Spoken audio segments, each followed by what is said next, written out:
آج ہم ایک ایسی شخصیت کو یاد کر رہے ہیں جن کے جانے سے علم کا ایک روشن باب بند ہو گیا۔ جی ہاں، ہم بات کر رہے ہیں حضرت علامہ مفتی محمد امان الرب رضوی صاحب کی، جو گونڈہ کے علمی افق کا ایک چمکتا ستارہ تھے۔ دیکھیے، موت تو برحق ہے، ہم سب نے ایک دن لوٹ کر اسی کی بارگاہ میں جانا ہے، لیکن کچھ لوگوں کا جانا صرف ایک فرد کا دنیا سے جانا نہیں ہوتا۔ ان کا جانا ایسا ہوتا ہے جیسے علم و فضل کا ایک چمکتا ہوا سورج غروب ہو گیا ہو اور ہر طرف ایک خلا سا محسوس ہونے لگتا ہے۔ مفتی صاحب کا وصال بھی کچھ ایسا ہی ہے۔ یہ صرف ایک عالم دین کا انتقال نہیں، بلکہ ایک پورے دور کا، ایک پوری روایت کا خاتمہ ہے۔ تو آئیے ان کی زندگی اور خدمات پر ایک نظر ڈالتے ہیں۔ مفتی صاحب کی پوری زندگی دین کی خدمت سے عبارت تھی۔ وہ صحیح معنوں میں علم کی ایک چلتی پھرتی درسگاہ تھے۔ ذرا ان کے کرداروں پر غور کیجیے۔ وہ جامعہ امیر العلوم منانیہ میں مفتی بھی تھے اور شیخ الحدیث بھی، یعنی حدیث پڑھانے والے سب سے بڑے استاد۔ اس کے ساتھ ساتھ وہ مسلک اعلیٰ حضرت کے ایک زبردست مبلغ تھے، ایک ایسے خطیب جنہیں عوام اور علماء سبھی سننا چاہتے تھے، اور ان سب سے بڑھ کر وہ گونڈہ ضلع کے قاضی شرع بھی تھے۔ لیکن جو بات سب سے زیادہ حیران کرتی ہے وہ تھا ان کا عزم۔ وہ کئی سالوں سے شوگر اور دوسری بیماریوں سے لڑ رہے تھے، جسم ساتھ نہیں دے رہا تھا، لیکن ان کی ہمت نے کبھی جواب نہیں دیا۔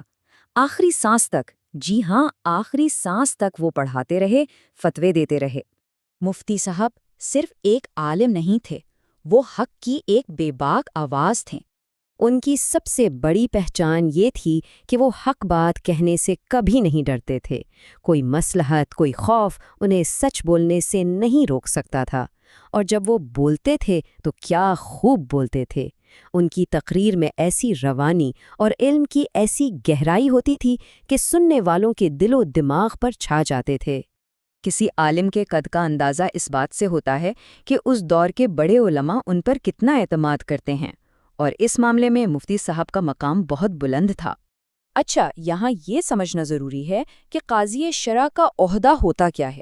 یہ ایک اسلامی جج کا منصب ہے جو معاشرے کے معاملات کا فیصلہ شریعت کی روشنی میں کرتا ہے۔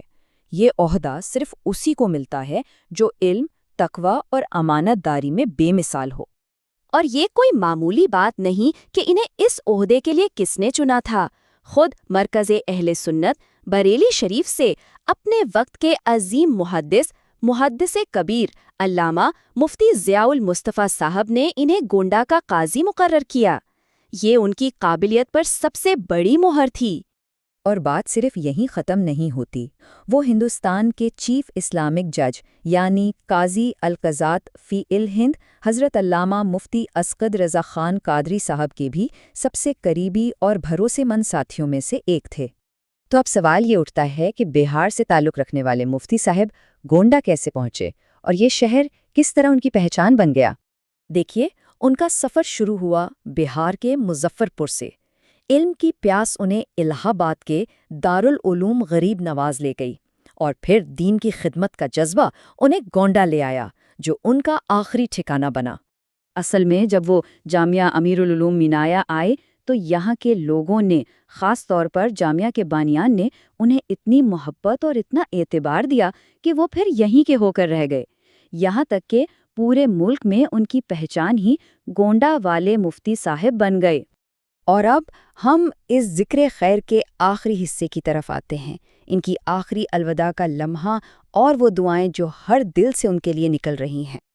وہ فجر کا وقت تھا جب یہ دل دہلا دینے والی خبر آئی، اور جیسے پورے شہر پر ایک غم کی چادر تن گئی۔